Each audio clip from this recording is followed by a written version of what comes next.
don't know how you have woven this web, but you've set me up with everyone who came before is leading up to this point, it seems. So I really want to thank Tim and Dave and Cesar and the panel that just presented, because you've all set the stage for Mission 66, making my job a lot easier, because I wasn't going to go into all that detail. So it's now you all have a great background for what we're going to discuss. I do need to thank the NCPTT and the Yellowstone National Park and Xanterra Parks and Resorts, the concessioner, for the honor of working on this project. Now, this is a different story than what you've been hearing about Mission 66. It was a joint effort by the Park Service and Yellowstone Park Company, the concessioner at the time, and it was also the inaugural project for Mission 66. They were using it as a prototype to figure out, is this the right way to do it in terms of design, in terms of process, and frankly, I think it all happened way too quickly, so I don't know that I've never been able to find that it was actually really used as a prototype for any future projects beyond that. So if any of you know of any, please let me know. I'd be very interested to know. This is also a story of conservation, and that's something that we haven't talked about so much with Mission 66 today or yesterday.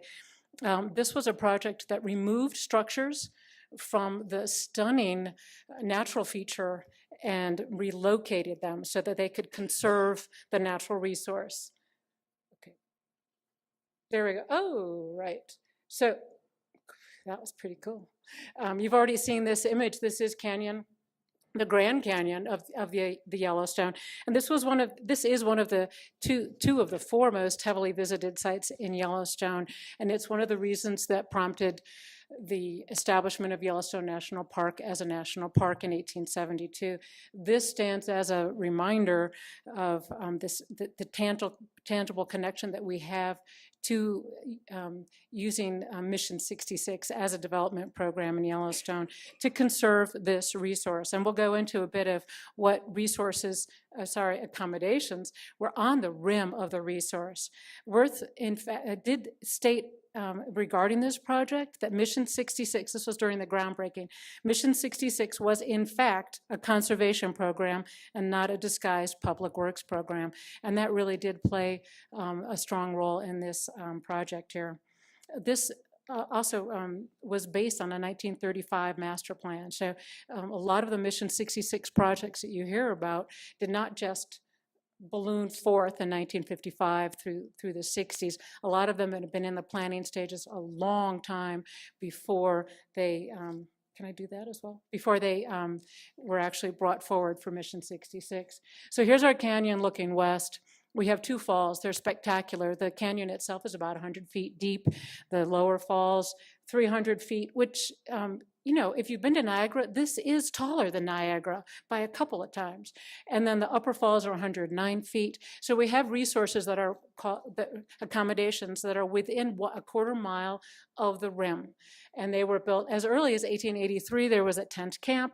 You might know about the tent camps in Yellowstone. They actually on the, oh, I can use a pointer. That's right. Let's see. Up here, there was a tent camp that accommodated 75 people in 1883. Big dining tent. They were very well served. They were really fine accommodations, but they didn't buffet the wind and the snow very well. So as early as 1888 and 1891, wood frame hotels were built. The Canyon Hotel that everyone knows and loves, which I will not show you a photo of because I don't want you to think about it.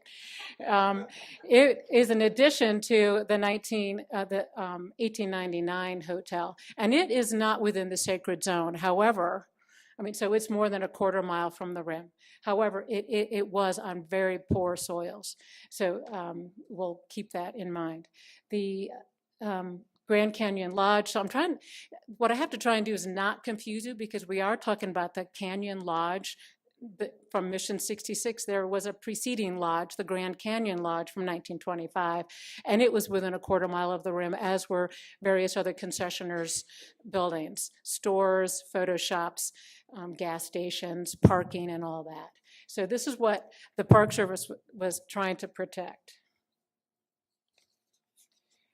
And I love this map. It's this 3-year frozen point in time when we still had Canyon Hotel before it was finally demolished in 1960, actually after a fire during demolition, and we have the new Canyon Village. This was the whole goal, to remove everything from around the canyon, way over a whole mile away to Canyon Village.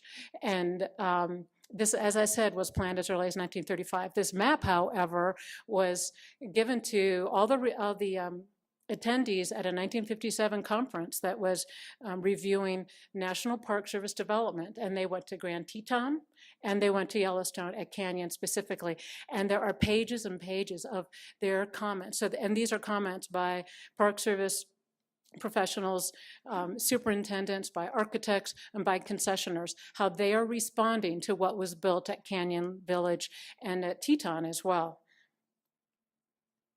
And this is the master plan of the Canyon Village itself. And you can see it's a shopping plaza.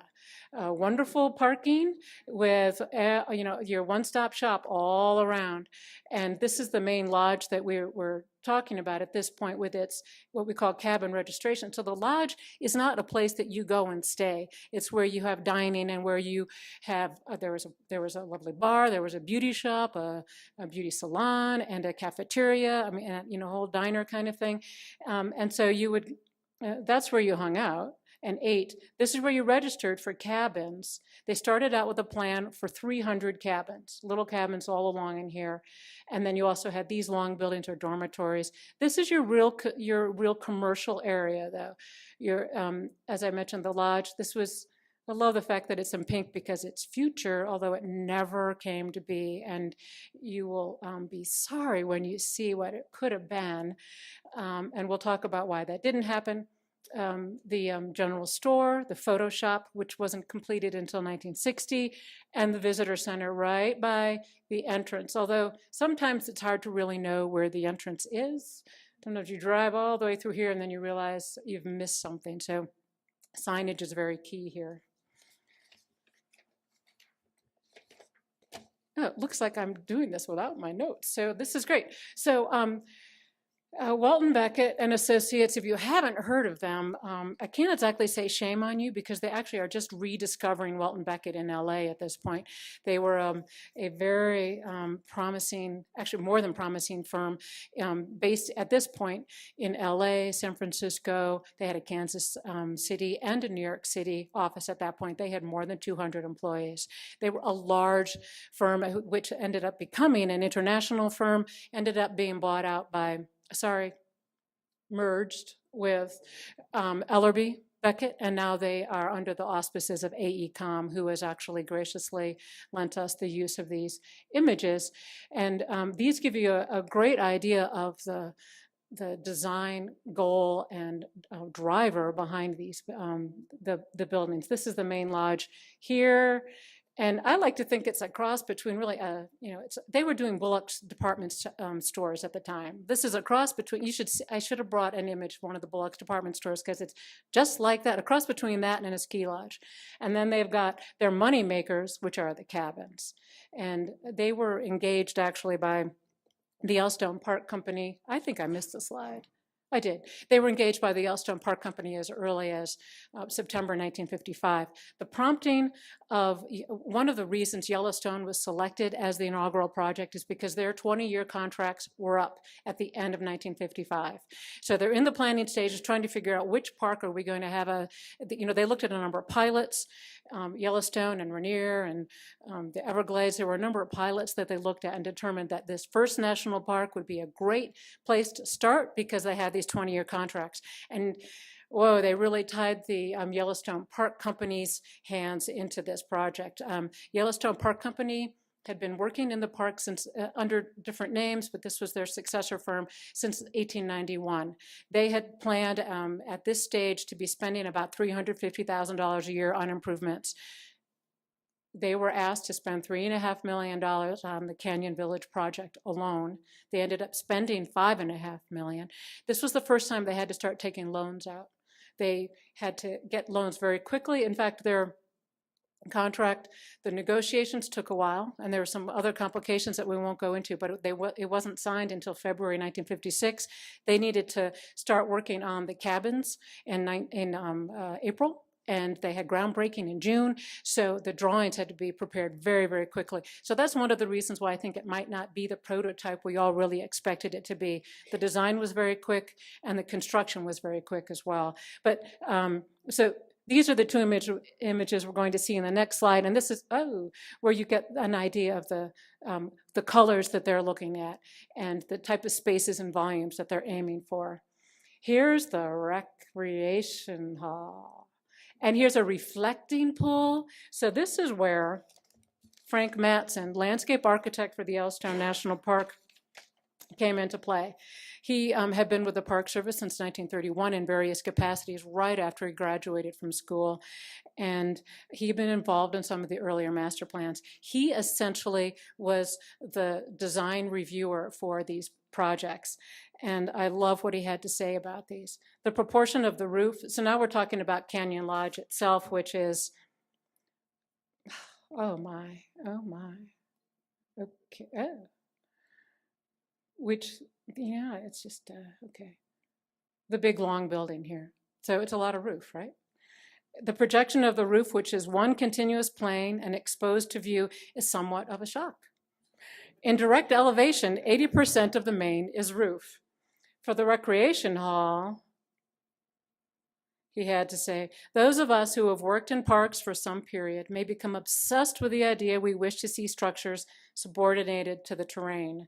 Therefore, a building which does appear more or less completely stable has greater appeal than one which does not. Do others see the broken back and the poise for flight, which has already been expressed? Don't we love it, though? But he doesn't. He makes no mention of the reflecting pool. What he ends up saying is that the plans do not fit well with the park scheme, and he recommended that a lot of changes would have to occur in order to make it comply. As I said, the design time period was very tight, so things didn't change a whole lot. And actually, this perspective doesn't help so much because it is a very long building. I'm not a football fan, but I understand that it's a couple football fields long. If it's 320 feet long, what's the length of a football field? Oh, so it's one football field. Oh, well then, it's not so bad, right?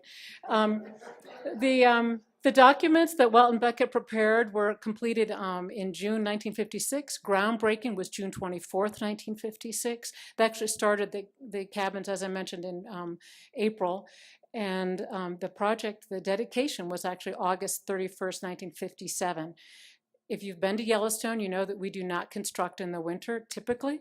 There are some sites where we do, Old Faithful, Mammoth. In Canyon, we do not construct in the winter. So the construction season ends, if you're lucky, by the end of November, and you don't start again until mid to late May. We know that they extended the dedication date from July to August because they needed a little bit more time. Now, Welton Beckett also designed the Hamilton general store here, and this area here is where the recreation hall would have been. They, at the time of groundbreaking is when they found out that their cost estimates had an error, $1 million error. So that's when they decided that they could not build, actually, can I go? Yeah, that they could not build this, yet they kept talking about trying to do it up through even 1964.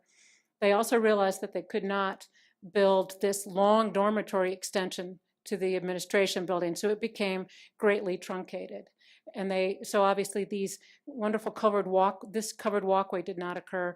This walkway did, and it extends into this long walkway adjacent to the building.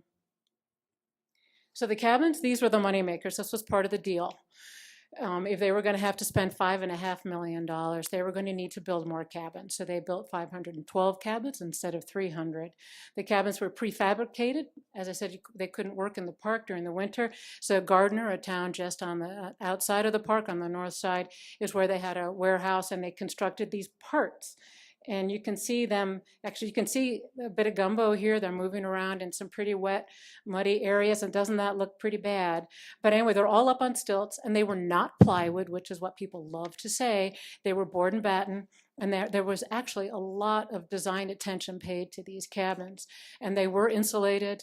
They did have some construction issues. The Park Service was responsible for laying out the sites and doing a lot of the site work and the final grading, and they were very slow on that, and they ended up, I don't know if they actually had a lawsuit, but there were a lot of letters back and forth about who's really going to pay for this. Mcneil Construction, a very large construction firm similar to the likes of Welton Beckett and Associates. They were from California as well. Is that how many minutes are left? Okay, all right, we'll go a little faster. So Mcneil Construction takes all that site work on. So those are prefabricated. In 2013, there was a Memorandum of Agreement which allowed for the demolition of all 512 cabins, and there's the good part about that is the mitigation. The mitigation was an HSR for Canyon Village Lodge and the administration building, and a mandate of how that building would be renovated along the lines of great respect for Mission 66. With that, the cabins were demolished and these new prefabricated hotels were constructed. One of the things about the cabins was that they were meant to be like motel units, and that's what we really thought people wanted at the time. But we couldn't call them motels because that was too similar to what it was outside in the other world. So they called them the lodge. And then, so now we have lodges, which are really hotels, and they're increasing the number of people, or they're actually being able to accommodate the increasing numbers. You might have heard that we're having, I think it's 4 million visitors a year now, 400 or 500 in the month of July alone, 400 or 500,000 in the month of July alone. We did lose our visitor center in 2006. And as early as 1996, they looked at trying to remodel it. It wasn't big enough. There wasn't enough room for, I'm looking at Tim because he's the expert in this. No, not enough room for the interpretation displays. We have a foundation bookstore, no room for it, and the restrooms aren't large enough either. They did have a few structural issues, but it had been determined they could probably get around that. However, it was, this is before an MOA.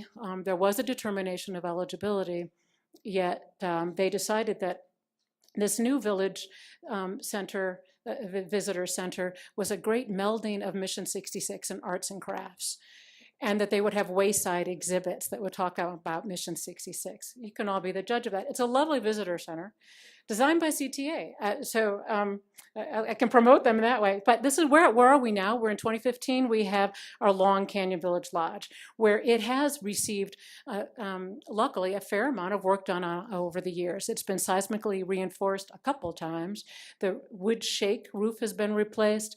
The fire sprinkler system, of which there was an original system, has been entirely replaced. The Park Service, yeah. Oh, wait, I can't, no, a sneak preview. The Park Service is responsible for this kind of horseshoe-shaped stone plaza patio things that I'm not keen on, but frankly, as long as the building is there, I think we have enough to work on. And we were engaged to do what's called an F&B improvement. They need to get more and more people in there to eat food and drink beverage. So it's an enhancement of that. Get them in, get them out. The building was originally designed to provide about 5,500 meals a day. They now have 16 to 17,000 people going through Canyon in a day. Xanterra wants to grab all of them. They want to get them in the building, out of the building, keep them satisfied, keep every one of them satisfied, from the millennials to, the retired professionals that are coming through and doing all, how many national parks do we have? 310 or whatever. But thank you. Okay, great. There we go. So what we do, though, is we have bare bones of the building. We have the cross-section of the building. And I liken this to, I'm getting used to it, a bank barn, because it was built into the side of the hill so that this is facing the parking lot. This is how the public come in. This 19,000 square feet of the length of this building is all for the public. I liken this to a fireplace. We have one at either end, the wonderful wood boarded mantle, essentially. A lot of plate glass, and obviously an incredible roof, an asymmetrical roof, but it was actually, obviously a very large component of the building. All the areas below, this is all service, and there were some dorms under there as well. So going back to what the design goal was, and we've talked about this a bit, but there's a huge volume of space in here provided by 92-foot long glue lambs. and it's 27 feet tall.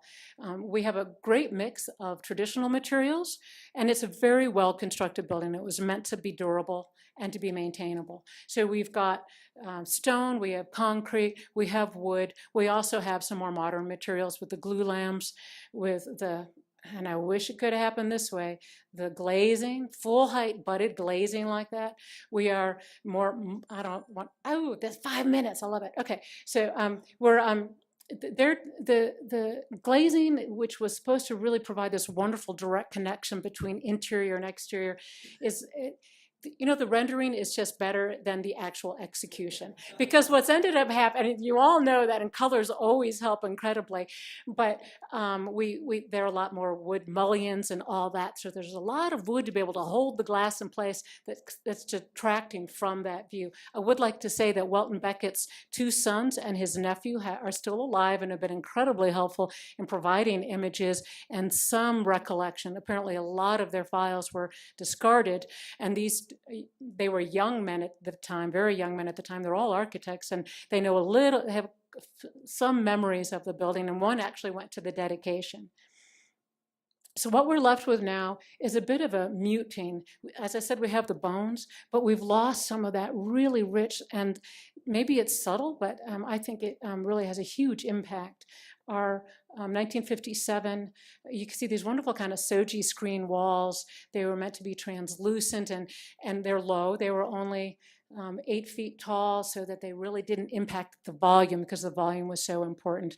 Well, apparently they were very concerned about people getting into the gift shop, so they put this solid wall above, and they put, I think it's painted masonite or plywood in instead of these translucent materials. And according to Jim McCaleb at Xanterra, in 1985, they carpeted all of Yellowstone. And there it is. And you can barely see, but we had a wonderful wood block end grain, very durable flooring in here. And apparently there's like 1 couch left.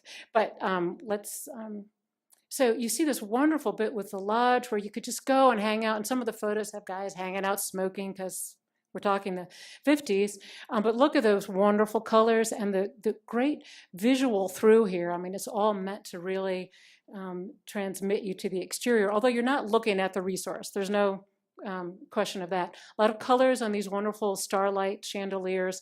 They're just painted over at this point. And here, the sunburst was original. There was a firm from New York City that specifically designed and purchased all the furniture, so it was specifically for this building. Kind of drab now, right? And new walls for telephones, which we don't need anymore, and we don't have good service anyway. So when we did the HSR, we were able to find some wonderful discoveries that the woodblock flooring with that wonderful Doug fir color is still there. And we did have someone from Worthwood, who made the original flooring, come to the site and finally vindicate me that yes, we can restore it, instead of taking it all out, which would have killed us. There was 1 original couch left. And the light fixtures, when there's only like 1 paint coat on them, we're gonna be able to scrape off and get to the original real colors. We're very excited about that. Okay, major loss was the bar. It was actually relocated in 1964, truncated. Look at that lovely knotty pine in place of the beautiful plywood, and this wonderful blacklit kind of Moreau-like back bar. Oh, not even on the documents, construction documents. No idea where it is. And it disappeared in 1964 when they recreated or relocated the bar. The existing plan, we're kind of busy. We've got these original restrooms. This is the fireplace. This is where the bar ended up. And all this, the serving stuff always changes, whether it's coffee shop or serving it in a different type of fashion. I think it's gone through 3 or 4 iterations. Restrooms added right in there, so we lose a lot of space to actually dine. This is the kitchen, which we're not messing with. So our big moves, outboard restrooms. We took them to the outside. This we shifted over because there's a loading dock right here, which gets dumped with snow. So they made us move it. And I'll show you some images of what we're looking at there, but we are cramming this building full. You can see, there's a couple serving lines. We've got the bar recreated over here, or restored over here and lengthened. A little bit of dining. They're still trying to balance out how much do you need for sit down versus getting people in and moving them through quickly. High stools, low stools. They have a branding expert helping with all this and what the food should be, and it's slow food, fast, all these things that I've never heard about. Oh, but keeping things away from the glass walls. Any built-in, we really wanted to still give them their character and their expression. So I'm wrapping up. We looked at flat roofs for the additions. We have a lot of snow, and this is exactly where that dumping snow comes. There's a valley right here. We got our envelope group and our structural engineers together and worked out 230 pounds per square foot. We're now doing sloped roofs. This is what we're hoping for in the long term, muted background colors with bringing the color back where it once was before, and the screen walls, and hopefully having a great dining experience that we really think the millennials are going to love. There's a group right now, a rock group in Boise, Idaho, called Mission 66. We need to get them to the grand opening. Okay.